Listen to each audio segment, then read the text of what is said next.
Woke up early, dawn's out shining. Coffee brewing, thoughts aligning. Business world keeps redefining. Success is more than just headlining.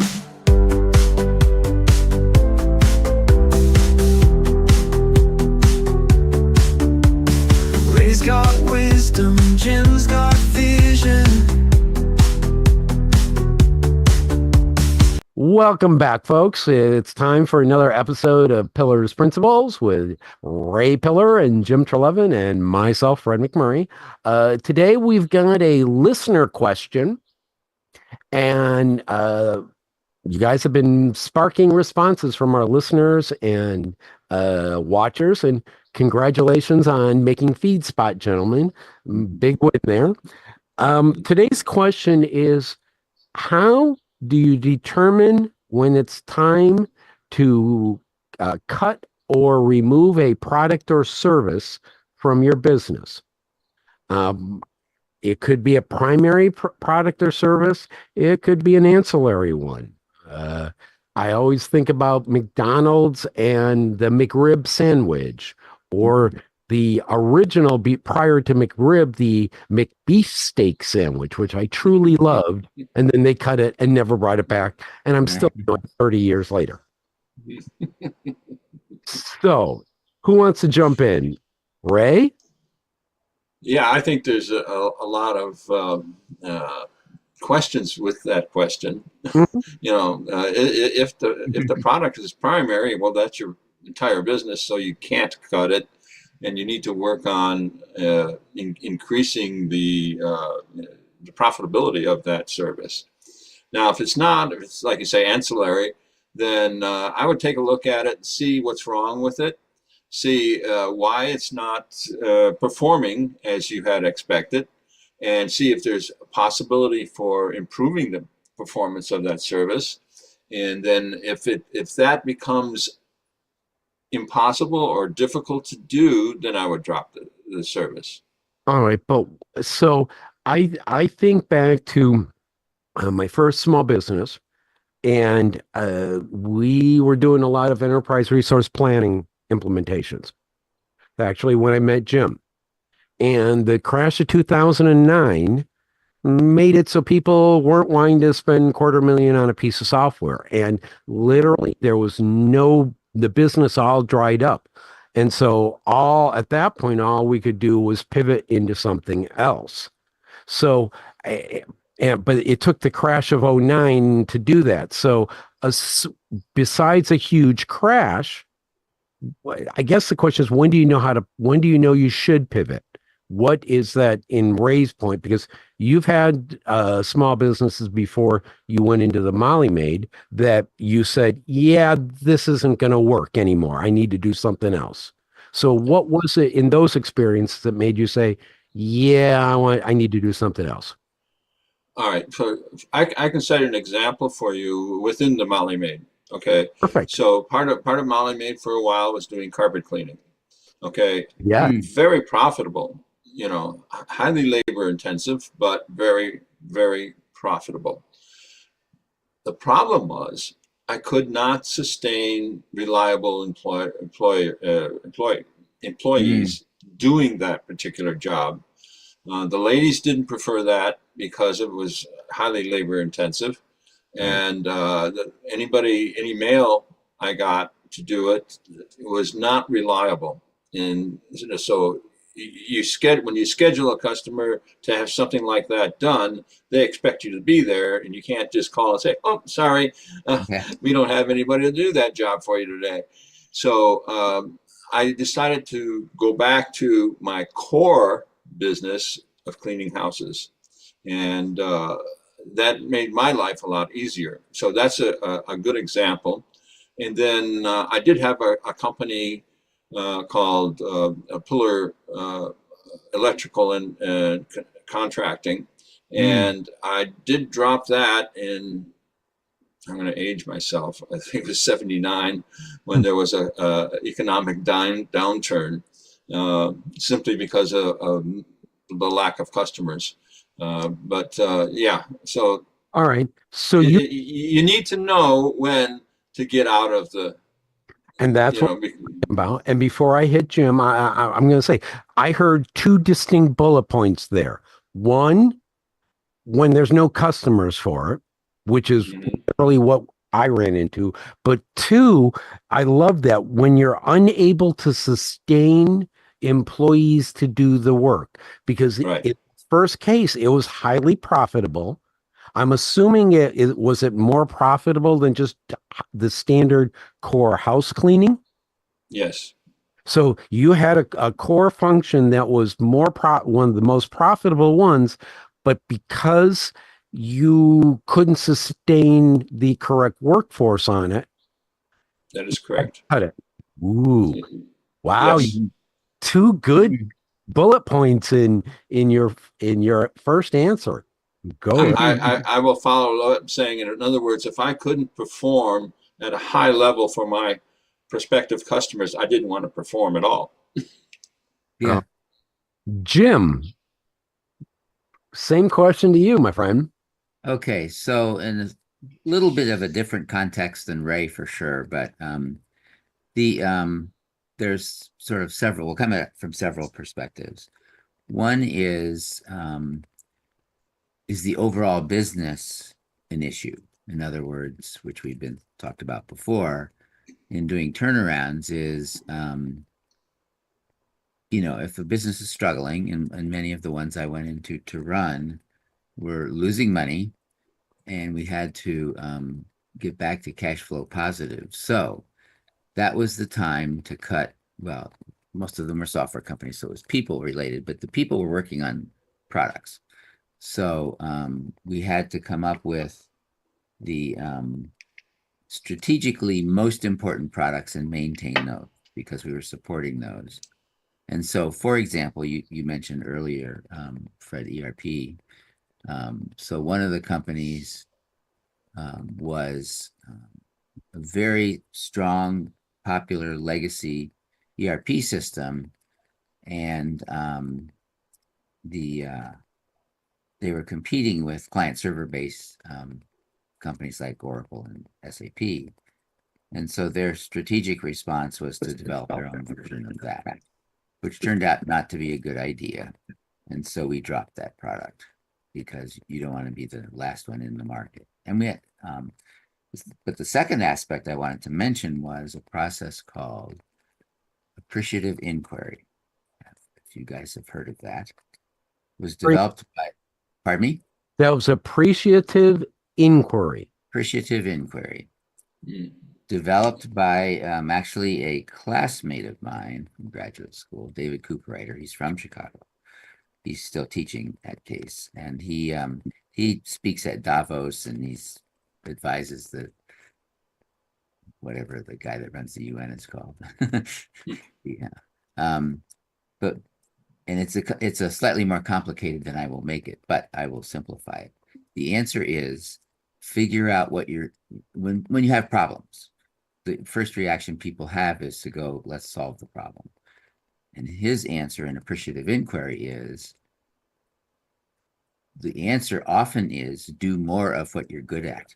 Figure out what you're good at and focus on that. So that was true for the ERP company that I mentioned as well. Mm. They were really good at Yes. their traditional product. I mean, really good at it.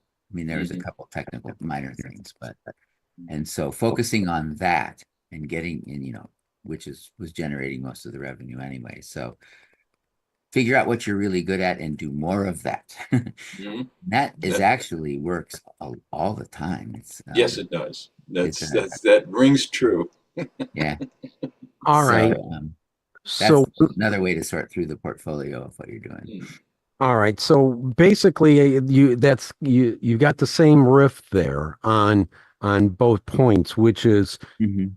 you Yes. maintain your most profitable strategic services, and then figure out what you're good at. So let's assume that what you're good at, we'll go back to my original Okay. example.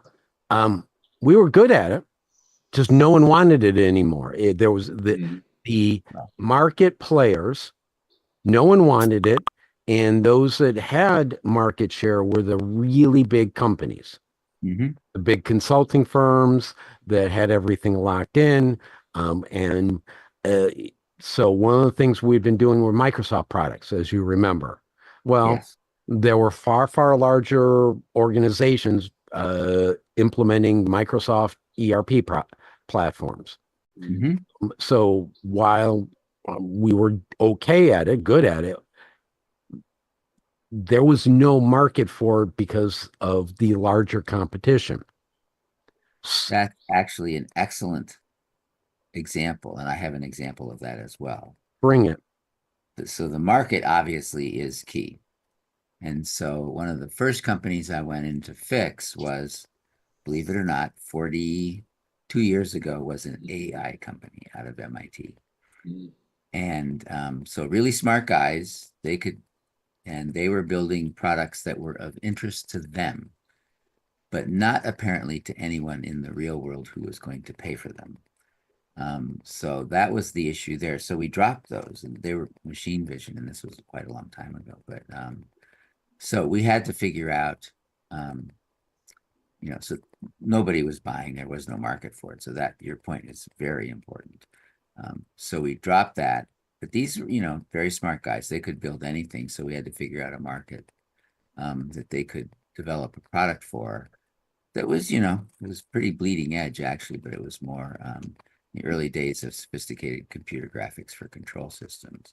They built it, the company succeeded. And so your point about the market was so important. The fact that no one wanted to buy what they built stuff that was of interest to them, but not apparently to anyone else. All right. So I think we got a question for a future one is how to know how to develop products that are of interest to people, but that'll be a future session. Yes. So Ray, you and your first, the business, you said there were no customers for. All right. And you ended up pivoting to Molly Maid. And I love the core example you gave of house cleaning. Mhm. All right. And you said it was one of those things of you couldn't get qualified employees to do it. Right. Besides the employee issue, are there other things that the thing that pops into my mind, and I want you to kind of expound on this, is the other thing besides employees, have you ever run into a point where products that were required to offer this service became unavailable and right now, or exorbitantly? Right now, I'm thinking of sous chefs who use lots of eggs. With the price of eggs, I'm hearing in some cases $12 a dozen. All of a sudden, you're not going to do a whole lot of souffle. So, have you either of you run into that point where a integral product that you used in a service or another product became too expensive, and that caused the chopping of it? Okay. So ironically that you mentioned that, as we were phasing out the carpet cleaning service, the product that we were using became unavailable. And we had to use more expensive other products that were similar but not as good. So as we're phasing out, it became I don't know how to say it, because we were phasing out already. Is basically okay. No problem. We're having problems getting the product we need to do the job, and we're having problems with reliable employees, and this is a no-brainer. All right. So for you got it on that one example, you got a double whammy of you couldn't find the correct employee resources. And even if you had, the products you were using to offer the service had become too expensive or no longer available, and the replacements weren't the same quality. That's So correct. Yes. it was, you couldn't find people to do it, and even if you could, you didn't have the products to do it with. Yes. Jim, any of those same issues on your side? Any examples on your side?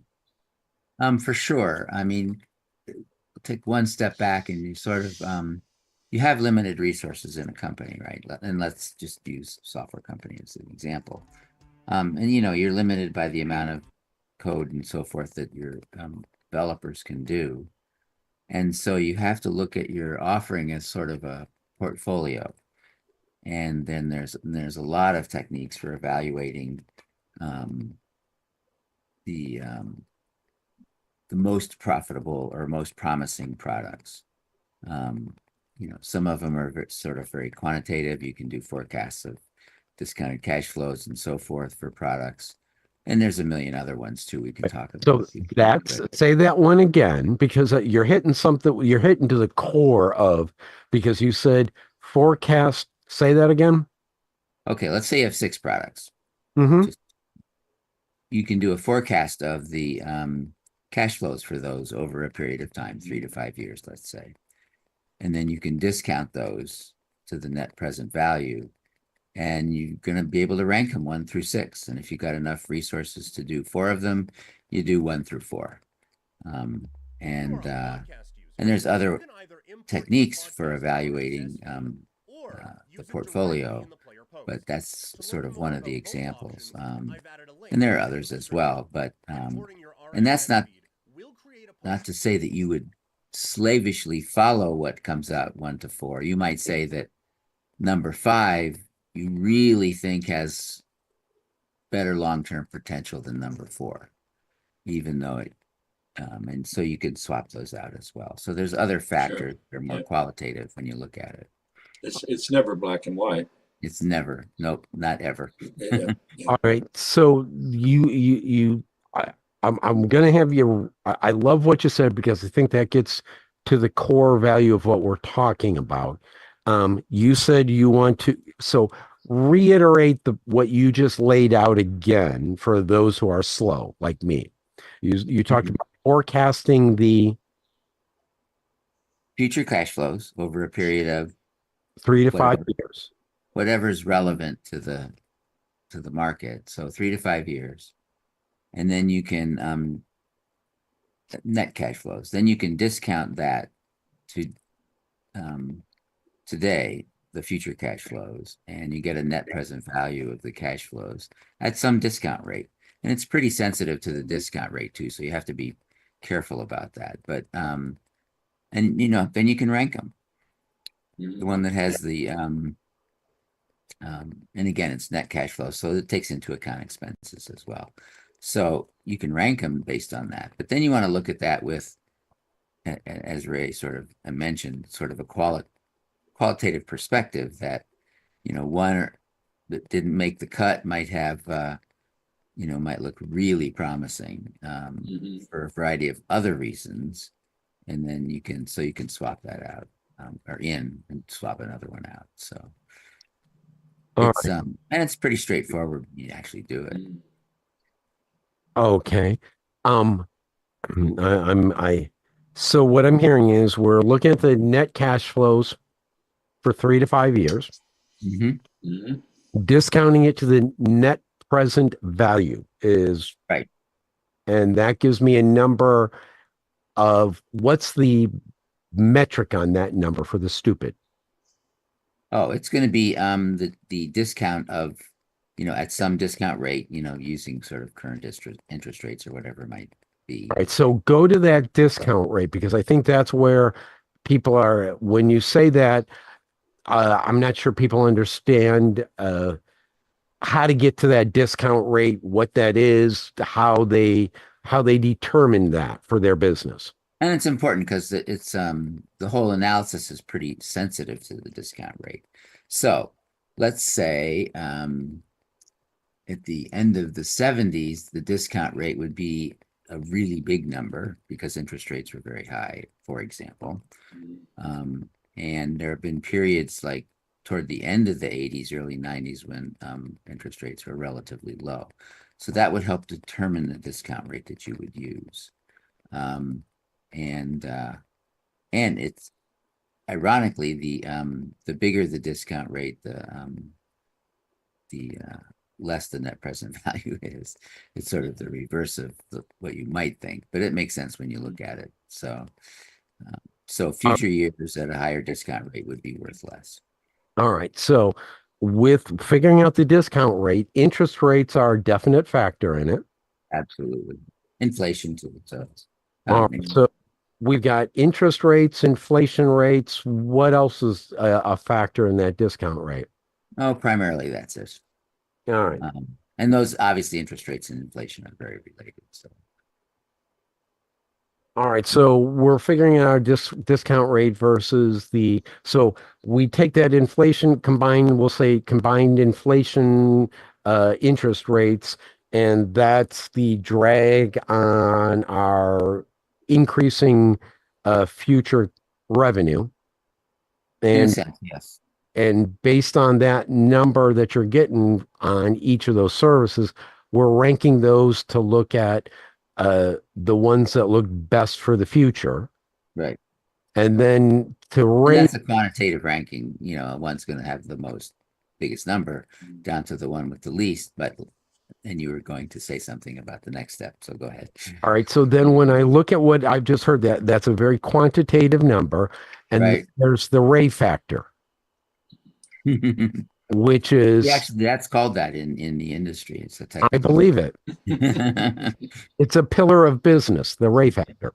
Sorry, I crack myself up at times.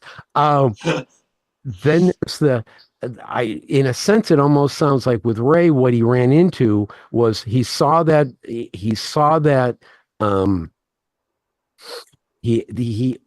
had a very tangible thing, which was he couldn't people to do it. And then he had what I would consider as almost a black swan event, Right. where the product went away.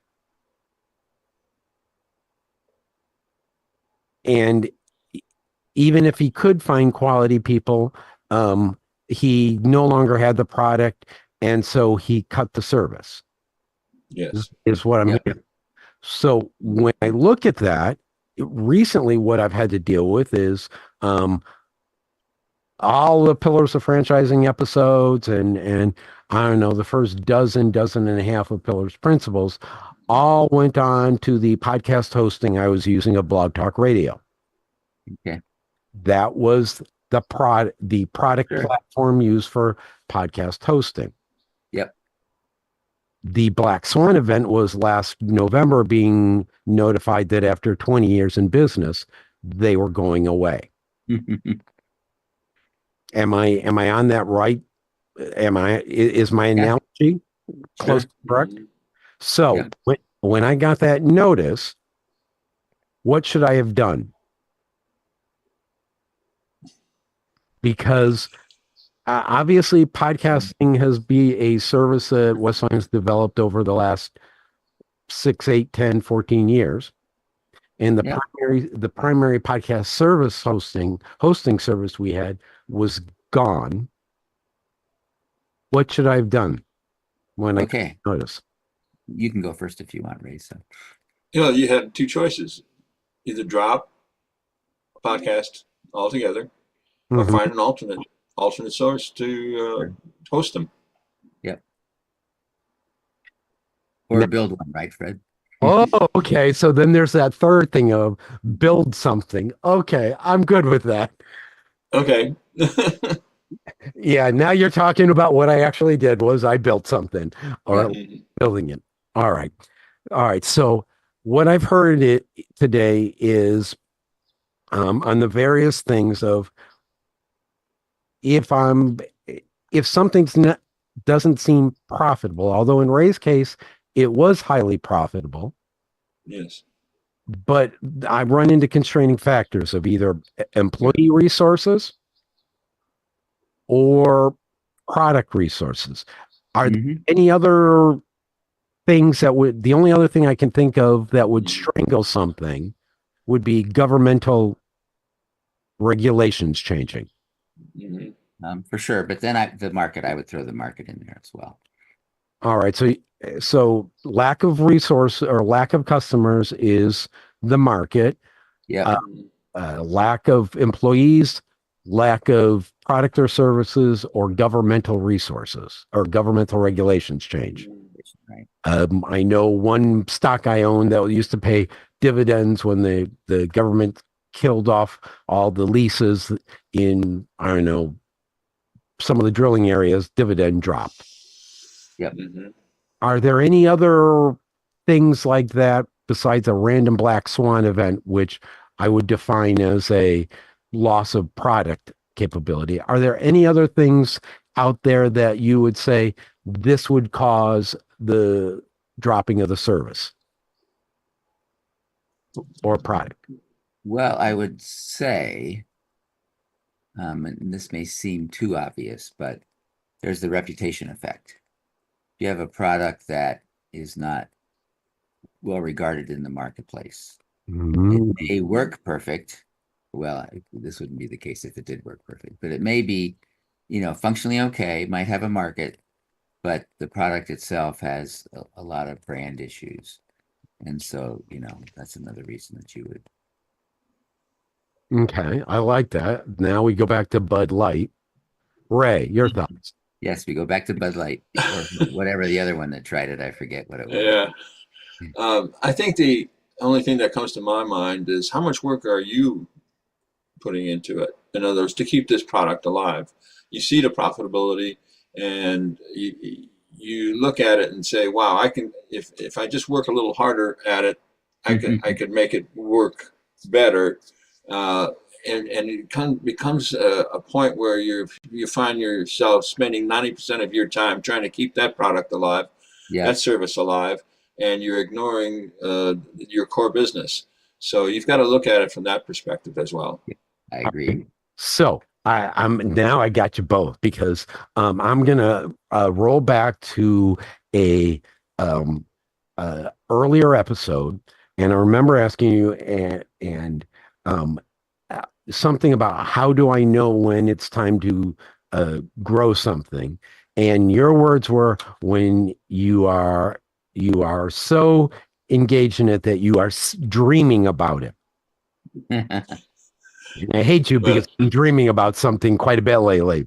So, well, the dream effect is very important criteria. I get it so is. with what you just said. How do you balance the dream thing? Because if I'm dreaming about it, if I'm so consumed about it, I'm dreaming about it. Doesn't that seem to indicate that I'm spending too much time on it?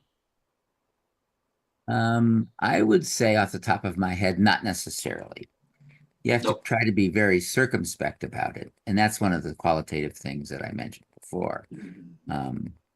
And so it's important, but you have to try to put it into context. And yes, I'm gonna say this. It can be very rational, but it may not be. Yeah. So.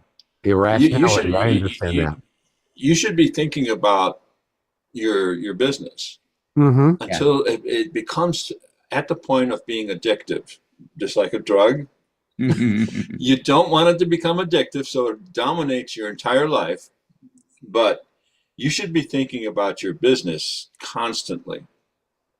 Everything you see, every time you look at something, some sort of marketing material, some way of doing something different, it should be a throwback in your head. Oh, I can utilize that, or, well, I'm doing that and it really sucks, so I'm going to try something else. So your mind is constantly moving with your business. For sure. All right. So I'm still trying to I'm still trying to get a better handle on this. So it sounds like what I'm hearing is you want to be borderline addicted to it, but you got to be happy thinking about it, or in a positive mindset thinking about it when you're putting your head on a wall against the wall, because in angst or anguish, that's when it's time to cut the rug cleaning service. Yes. Yes. Am I getting that? Mhm. Pretty Yeah, much. Yeah. I'd say so, yes. I'm usually of the theory that if I pound my head against the wall enough, the wall will break. So I'm having Or your head. Yeah, that's true. Good point. Very good point. I've been told I got a thick skull. So, and I'm not gonna, all right. Excellent topic. We've been discussing how to determine when it's time to cut a product or service. Mhm. Uh, I'll give Jim last thoughts on the topic, then we'll give Ray the final word. Um, I think the topic is important because it's something every business faces. Most businesses, after even a brief period of time, are not single product, single service kinds of businesses, depending on how you define it. So, it's something you need to constantly be reviewing. One other aspect we didn't talk about is the channel effect. So, Ooh. not to throw the discussion off at the end, but so if you're selling your suite of products through a channel, the channel will probably have significant influence, like resellers or whatever it might be, significant influence over which products are going to be in the portfolio that you offer through the channel. At the end of the day, they kind of get to make the call. Now, once you factor in things like cost and things on your end, but I think the channel effect is also very important. All right. Before we go to Ray's last words, that's actually a really good uh, uh, thing we miss is the channel effect. Ray, you live with the channel effect because literally you are a downstream channel of Molly Maid. Mm-hmm. So Molly Maid says, this is a product service we're going to roll out. How much leeway do you have of saying, no, I don't want to do it? Or I want to do this, but it's not in the channel. Hopefully I have a considerable amount of leeway. We were offered that cleaning service quite some time ago, and many people decided not to do it and simply stick with their core business. I saw it as an opportunity at the time and thought that it was something to do. So yeah, we had leeway. All right. So you had leeway to say yay or nay. Yes. How much has changes in the channel affected you over the last since COVID? Because there were channel changes because of COVID that everyone lived through, or COVID affected everybody's channels. Let's put it that way. So how did COVID affect your channel on goods and services? Well, fortunately, during COVID, we were allowed to stay in business. So I didn't see, other than a drop off during COVID of both employees and customers. I felt that we were quite fortunate to be able to stay in business. So no significant change that I can tell in channel. All right, so I'm gonna reiterate the channel effect. So what you said, Jim, is that if you have a downstream channel, you have a group of people that are selling the product, selling the service, you have to take into account their capabilities, needs, or fallout from removing that service from the channel. Service. Exactly. So if they're serving a certain market with a suite of products, of which yours may be a subset, not the entire suite, obviously, if they're a reseller, they're going to be able to say, okay, these 5 are the most important. We haven't seen much demand for number 6, those kinds of things. You'll get a lot of very valuable, useful feedback from the channel. And then, the channel may say, get rid of this anyways, or whatever, but that's definitely another factor. I mean, in a sense, it's a proxy for the market, but it's still. No, I love that. So in other words, as you gentlemen both enlightened me today, if I have people selling the services, before I go and cut it, I need to talk to them and say, I'm contemplating cutting this because of blah, blah, blah. Absolutely. What's your response? If they want to continue with that, my assumption is if I don't offer them that, they'll find it somewhere else, which may have Is an issue, right? a Absolutely. negative effect on my other services because whoever they bring in could be competition. But that channel service is a definite factor among everything else on whether or not to cut, is what I'm hearing. Yep. Ooh, wow, we got lots of good bullet points. Now they may be saying, for example, what took you so long to figure this out? So not only, so in other words, it's actually useful to go back to your channel every so often and say, what's selling well, what's not, how should we change the product service, so on and so forth. That should be a pretty constant discussion for sure. Yes. All right. Ray, you get the last word, my friend. Well, I think to put this all in a nutshell, basically you've got to look at all the points that is affecting the product or service that you are trying to sell. In other words, so I had a product that was very profitable, but I had difficulty in making sure that my customers were totally satisfied with that Right. product. And it was affecting my time in dealing with it, as well as not paying enough attention to the core business. So, and the opposite end of that, of course, is something that is not profitable, but maybe needs to be sustained simply because if you look down the road, you say, wow, I see this really growing, maybe not today or tomorrow, but next year or the year after that. And you're better off to have your foot in the water or your toe in the water now and be able to enjoy the profitability later.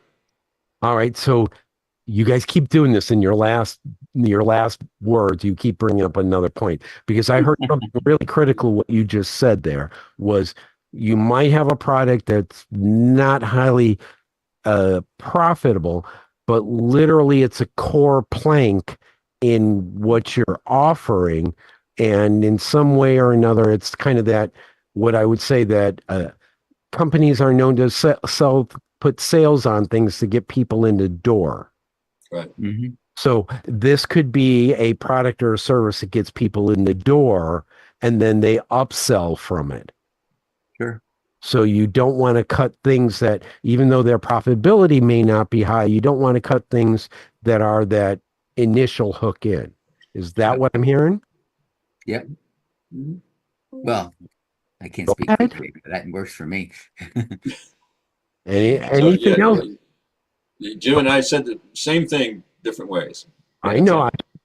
When I regurgitate, it's my way of getting it clear in my head because you guys stuck another correct thought in my head. All right. Anything else, gentlemen? Well, at this point, you would like us to shut up so we don't do that again. So I never want you to shut up. Maybe if we're talking sports, but we won't go there unless it's a sports show. I can go. I know you can. This has been a really great episode. We got no customers, not profitable, no employees, services, products go away. These are all good reasons to cut, and yet things like the fact that it's a loss leader that brings people in, to me, is a really important thing. Check on it. Yep. So I want to thank Jim Treleaven and our main principal man, Ray Pillar. I'm Fred McMurray, and this has been another really interesting episode, highly educational for at least me, of Pillar's Principles.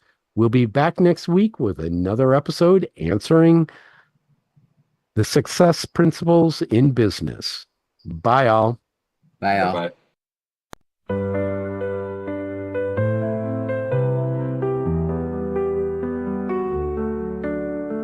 Woke up early, dawn's out shining. Coffee